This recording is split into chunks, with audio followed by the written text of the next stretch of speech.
Nasa likurang bahagi din ito ang Benim na kung saan inihahanda ang kanyang sandata upang makipaglaban.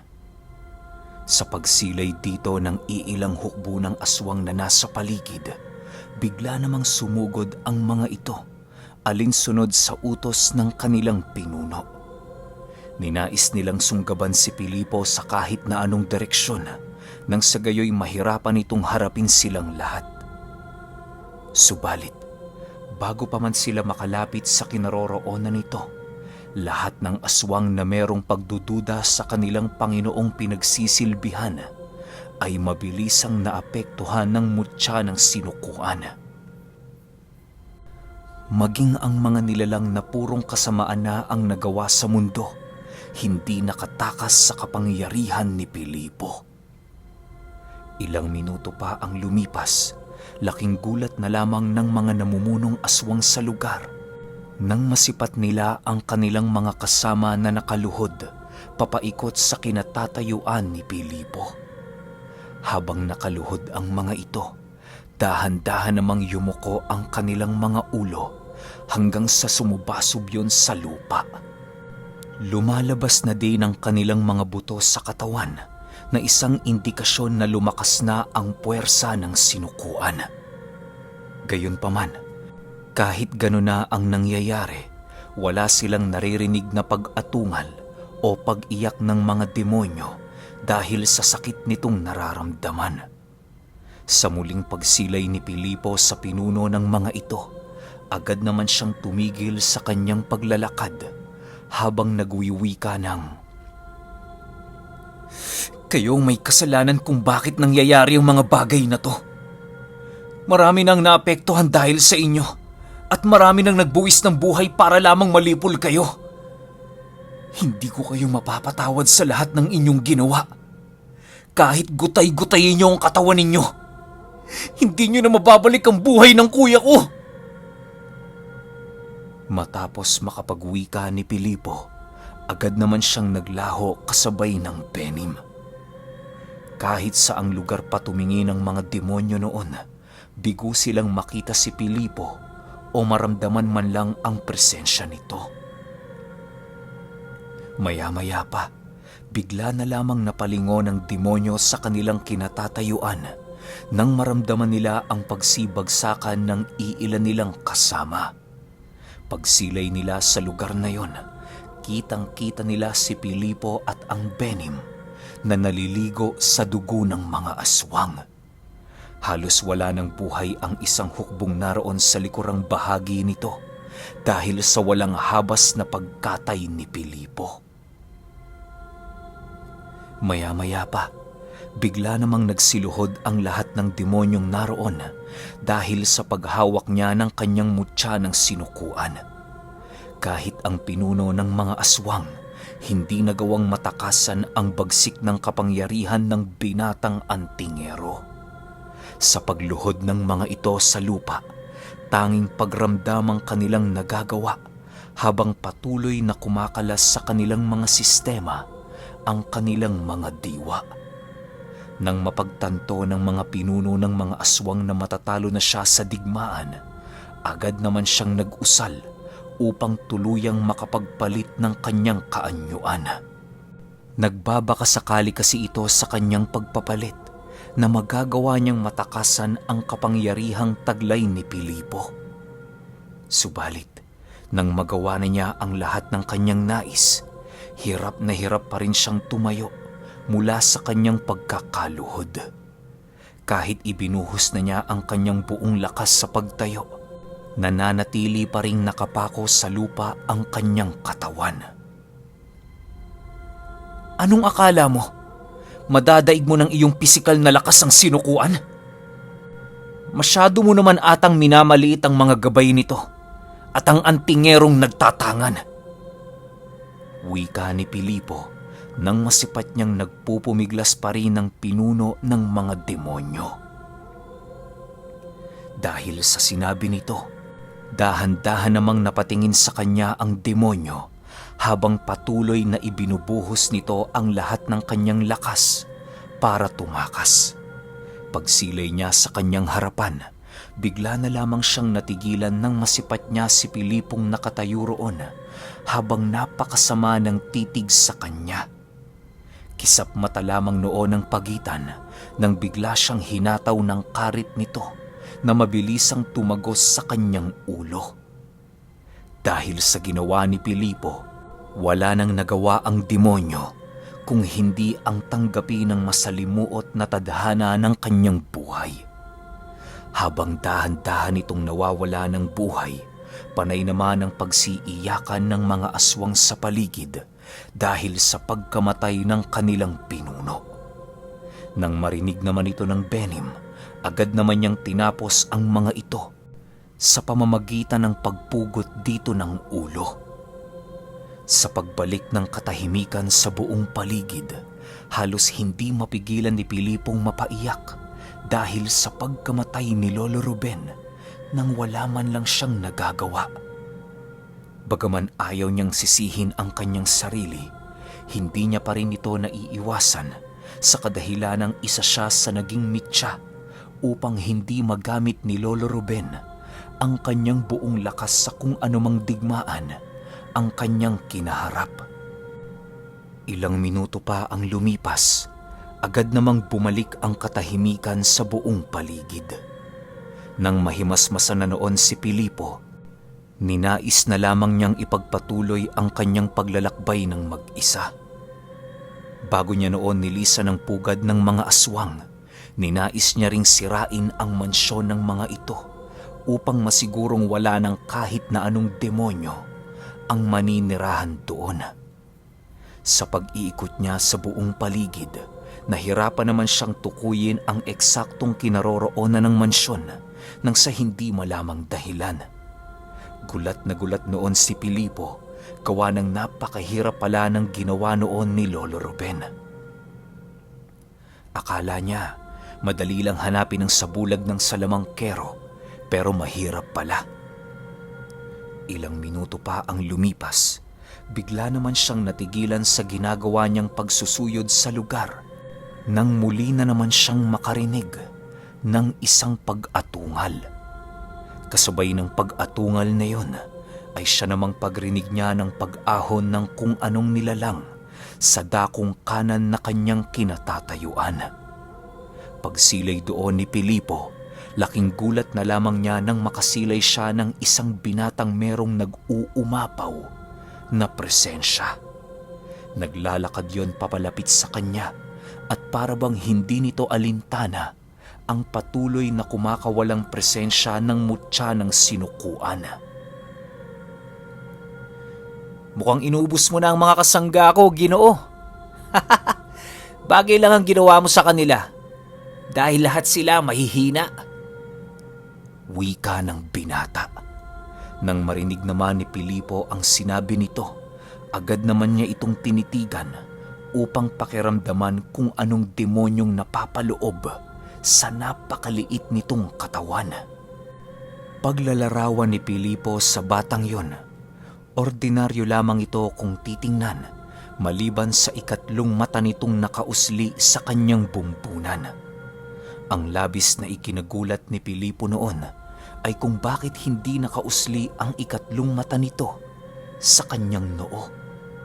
Dagdag pa niya, nakasuot din ng salakot ang bata na mapagkakamalan mo na itong isang magsasaka.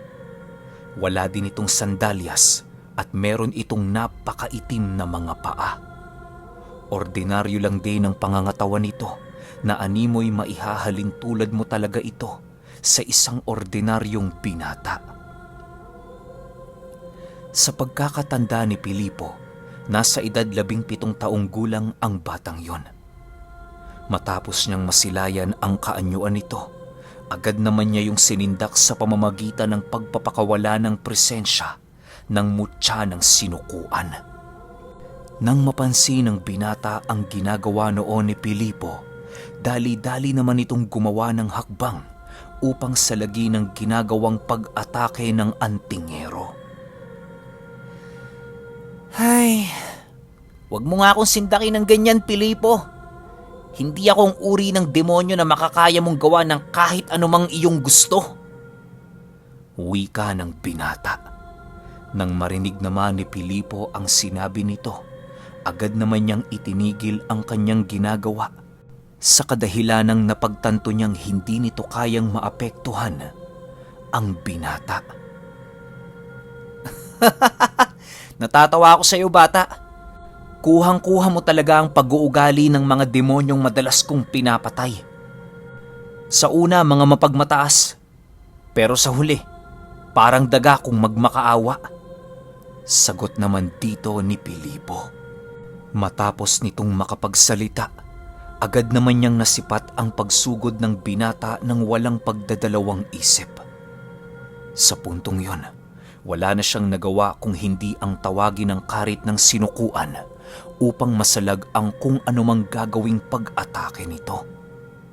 Bago pa man makalapit sa kanya ang nilalang, doon na niya nasilayan ang napakabahong talibong na tangan-tangan ng nilalang. Pagsalag niya ng kanyang karet, agad naman niyang pinagtangka ang pasukuin ng bata sa pamamagitan ng paggamit ng kapangyarihan ng sinukuan.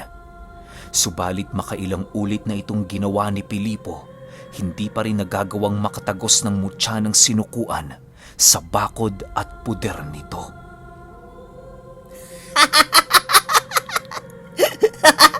Nagulat ka ba, Pilipo? Hindi lang ikaw ang merong malakas na tangan. Sigaw ng bata habang patuloy siya nitong hinahataw ng napakatalas na talibong. Natigil lamang ang ginagawa noong pag-atake nang masipat niyang inilabas na ng Benim ang napakatalas nitong sundang. Paglayo nito sa kanyang kinatatayuan, panay naman ang ginagawa nitong paghagikgik habang dahan-dahang nagbabago ang kanyang anyo. Pagbalot ng napakadilim na presensya sa katawan nito, doon na naramdaman ni Pilipo ang pag-ihip ng napakalamig na hangin sa buong paligid. Kisap mata lang din naman noon ang pagitan ng tuluyang nagtago ang buwan sa kaulapan na para bang maging ang bathalang nangangalaga sa buwan na sindak sa kakayahang ipinamalas ng binata. Maya-maya pa, bigla namang lumitaw sa harapan ni Pilipo ang isang diablong ibang-iba sa lahat ng kanyang nakalaban. Paglalarawan niya rito, meron itong dalawang sungay sa noo na pinaggigitnaan ng namumulang mata. Nakausli din ang 4 na pangil ng demonyo at halos magningas ng apoy ang balat nito sa kanyang pagmumuka. May dala ding tungkod ang nilalang at meron itong mahahaba at matatalas na mga daliri. Matapos itong masilayan ni Pilipo, agad namang lumapit sa kanya ang Benim habang nagwiwika ng, "Ginoong Pilipo, mag-iingat kayo. Batid kung hindi pangkaraniwang demonyo ang kaharap ninyo." Kasabay ng pagwika nito, ay siya namang mabilis ang pag-usal ni Pilipo upang pataasin ang kanyang bakod at puder sa katawan. Ilang minuto pa ang lumipas, bigla namang nasipat ni Pilipo ang demonyo na nilalapitan ang mga bangkay ng mga aswang na nakahandusay sa buong paligid. Paisa-isa niyang tinitikman ang dugo nito na para bang meron yung hinahanap. Maya-maya pa, bigla namang itinaas ng nilalang ang kanyang kaliwang kamay at kasabay nito ang pagbangon ng kaluluwa ng mga aswang sa kanilang mga katawang nakahandusay sa lupa. Pagsilay ni Pilipo sa kaganapang yon, doon niya napagtanto na hinigo pala ng demonyo ang kaluluwa ng mga namatay nitong kasama. Maya-maya pa, muli na naman itong tumitig sa kanya habang dahan-dahang ngumingisi. Sa puntong yon, nakaramdam si Pilipo ng isang maliit na pagkurot sa kanyang puso na maaaring nagpapahiwatig na siya ay nasa panganib. "Katapusan mo na, Antingero. Magdasal ka na sa Diyos mo." Wika ng demonyo habang mabilisang inilalapat ang kanyang kamay sa lupa. Matapos itong masilayan ni Pilipo, agad naman siyang nakarinig ng pagdagungdong sa lupa at kasabay nito ang pagsiuslian ng malalaking tipak ng bato na nagsisitalasan. Mabilisan niyong tumungo papalapit kay Pilipo na agad namang nasalag ng benim bago nito tuluyang marating ang kinaroroonan ng antingero. Dahil sa mga pangyayaring yon, tila ba naging palaisipan naman kay Pilipo kung bakit nakakagawa ng malalakas na abilidad ang demonyo. Maya-maya pa, muli na naman niyang nasilayan ang pagsugod nito habang mabilisang nagliliyab ang tungkod nitong hawak-hawak. Pagkumpas ng demonyo sa kanyang tungkod, nakapaglikha naman ito ng bolang apoy na mabilisan niyang ibinato kay Pilipo. Hindi naman hinayaan ni Pilipo na gawin ng demonyo ang nais nito, kung kaya't agad din naman siyang nagsagawa ng kanyang kontra-atake. Ilang minuto pa ang lumipas, dahan-dahan naman niyang nararamdaman ang kanyang pagkasukol, gawa ng nawawala na siya ng espasyo para makagalaw ng malaya sa lugar na kanilang pinaglalabanan. Naging pahirapan din noon kasi kay Pilipo ang mga matatalas na batong nagsiuslian sa buong paligid. Habang patuloy niyang iniilagan ang anumang pag-atake nito, panay naman ang kanyang pag-iisip sa mga bagay na nais niyang gawin. Nang makahanap na siya ng pagkakataon para sugurin ang nilalang, mabilisan naman silang naglaho ng benim upang pagtulungan ng demonyo.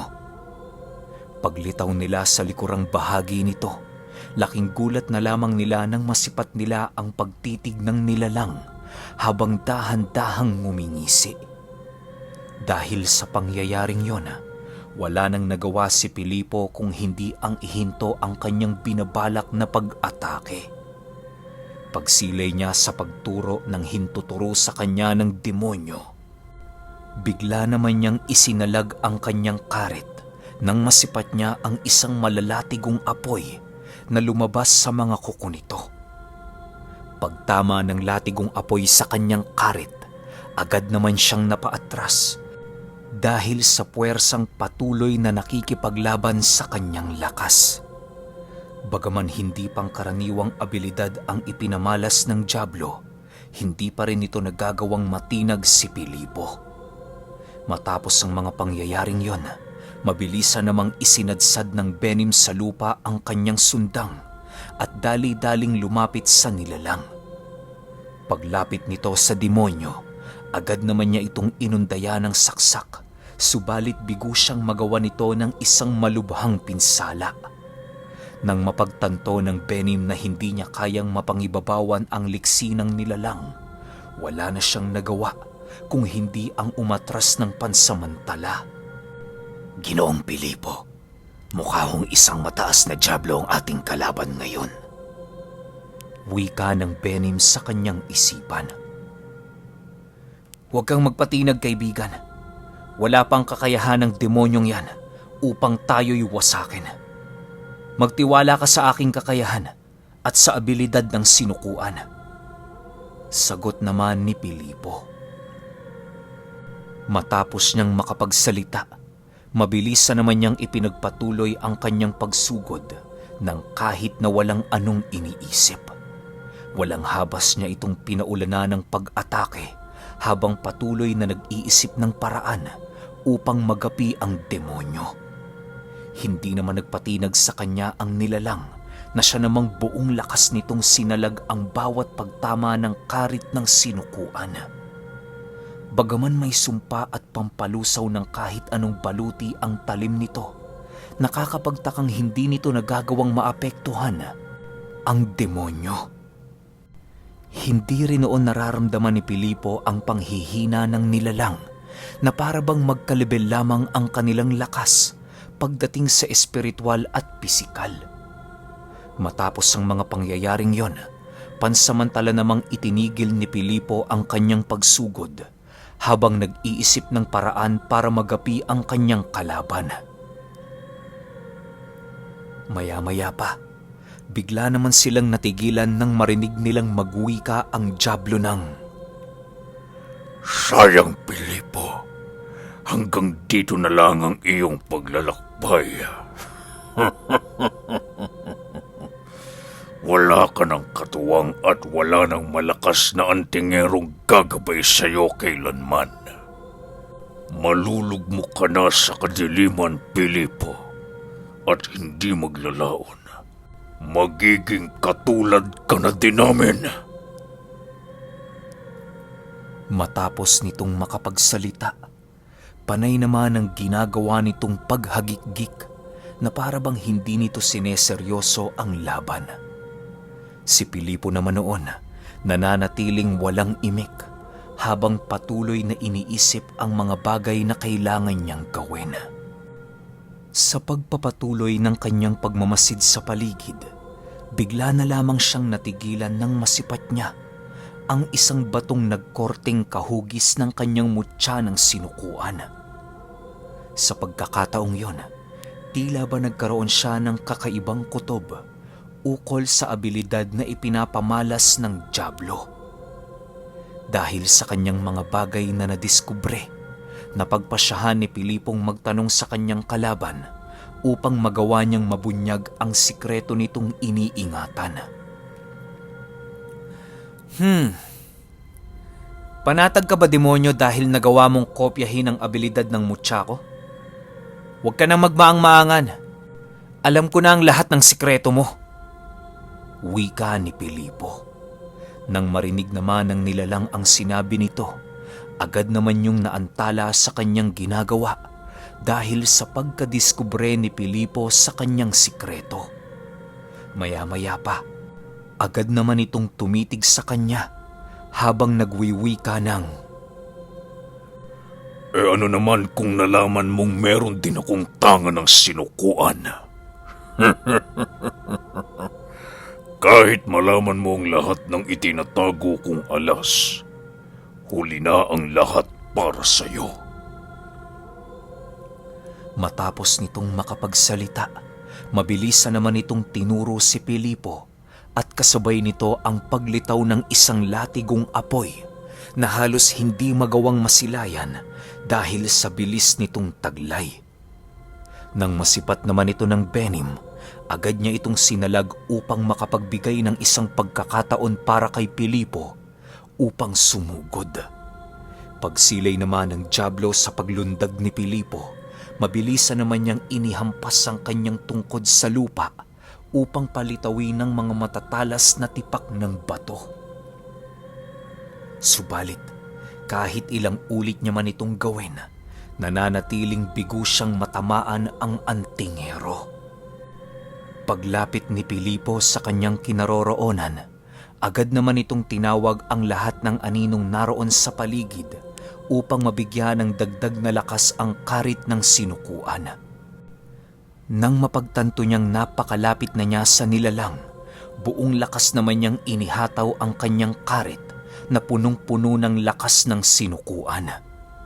Sa pagkakataong yon, ibinuhos na ni Pilipo ang kanyang buong lakas upang mapabagsak ang demonyo. Alam na niya din noon na kapag mabigo siya sa pag-ataking yon, kamatayan ang naghihintay para sa kanya at para sa kanyang kasangga. Nang masipat naman ng demonyo ang buong lakas na pakakawalan ni Pilipo, pinili nitong manatili sa kanyang kinatatayuan upang patunayan sa antingerong kanyang kalaban na mas nangingibabaw ang kanyang kapangyarihan. Dahil sa kayabangan nitong taglay, kung kaya't ito ang nagmitya ng maagang pagwawakas ng kanyang buhay. Alam nitong desperado na si Pilipong tapusin ang kanilang duelo, subalit naging kampante pa rin ito na kaya niyang pangibabawan ang kahit na anong pag-atake na ibabato sa kanya ng antingero. Paglapat ng karit sa kanyang tungkod, laking gulat na lamang ng demonyo nang maramdaman niya ang dahan-dahang pagkabali ng kanyang armas. Sa puntong yon, wala na siyang pagpipilian kung hindi ang salagi ng kanyang katawan ang karit ng sinukuan.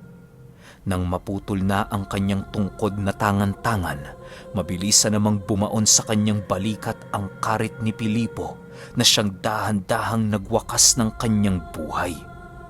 Wala na ding nagawa noon ng demonyo kung hindi ang magsisisigaw na lamang habang napapaluhod sa kanyang kinatatayuan. Si Pilipo naman noon, nananatiling ibinabao ng kanyang karet upang masigurong mapapaslang niya ang demonyo sa ginawa niyang pag-atake. Nang masipat naman ng Benim ang panghihina ng kanilang kalaban, mabilisan din naman yung sumugod at walang pagdadalawang isip na itinarak sa dibdib ng demonyo ang kanyang sundang. Dahil sa ginawa nito, tuluyan ng pinaghinaan ang nilalang at ang tanging nagawa na lamang nito ay ang humawak sa kanyang dibdib habang patuloy na dinaramdam ang dahan-dahang pagkawala ng kanyang diwa. Matapos ang mga pag-atake ni Pilipo, agad naman siya noong bumagsak sa lupa dahil sa labis na panghihina. Ilang minuto pa ang lumipas, pinilit naman niyang tumayo upang kaharapin ang nanghihinang demonyo. Bagaman wala ng kakayahan si Pilipong makalakad ng maayos at maituwid ang kanyang pagtayo, pinilit niya pa ring marating ang niluluhura ng demonyo upang makita niya ang dahan-dahang pagkamatay nito. Paglapit niya sa nilalang, doon niya nasilayan ang lapnos nitong balikat at ang walang patid na pagbulwak ng dugo nito sa kanyang bunganga. Wala na din noong kakayahan ng demonyong maigalaw ang kanyang kaliwang kamay na siyang pinanggalingan ng malakas niyang kapangyarihan. Habang naghihingalo ang nilalang, nananatili naman siyang nakatitig sa kinaroroonan nito nang hindi umiimik. Maya-maya pa, bigla naman niyang nasilayan ang pagtitig nito habang nagwiwika ng, Susunod ka rin, Antingero. Naniniwala akong wala kang panama sa Panginoon ko. kasabay ng pagwika nito ay siya namang pagbunot ng benim ng kanyang sundang at mabilisang pagtapyas sa ulo ng nilalang. Pagbagsak ng walang buhay nitong katawan sa lupa, agad din namang nilapitan ng benim si Pilipo upang matulungan. Habang dahan-dahan silang lumalayo sa lugar, rinig na rinig nila ang pagguho ng mansyong nababalot ng sabulag ng salamangkero. Hindi na nila inisip ang bagay na yon, sa kadahilanang kinakailangan na nilang makababa ng bundok sa lalong madaling panahon. Mas magiging mapanganib sa kanila ang manatili roon, gawa ng maaaring merong pumuntang hukbo ng mga demonyo sa lugar upang magbigay ng tulong. Pagbaba nila sa bundok, doon nila nasilayan ang paglaho ng isang napakalaking apoy na ilang taon nang nananatiling buhay at nagniningas. Ayon kay Pilipo, na ang pagkaapula ng apoy na yon ang hudyat ng pagkalipol ng lahat ng mga demonyong naninirahan sa lugar. Bagaman nagtamo siya ng matinding pinsala sa katawan, labis naman siyang nagpapasalamat dahil alam niyang nalalapit na ang kanilang pagtutuos ng salamangkerong kumitil sa buhay ng kanyang lolo. Okay, naamoy niyo ba yung naamoy ko? Mukhang papalapit na yung finale ng Mutya ng Sinukuan ha. Medyo nakakalungkot lang kasi patapos na naman. Pero yun nga, natapos ni Pilipo yung huling baryo ng walang tulong ni Lolo Ruben. Yung solong lakas niya lang talaga, kaya ang tindi ni Pilipo. Yung 20, siguro pahintay na lang din ako, baka alam niyo naman yung schedule natin, umaga tsaka hapon. Kaya pahintay na lang ako ha. Yun lang. Salamat.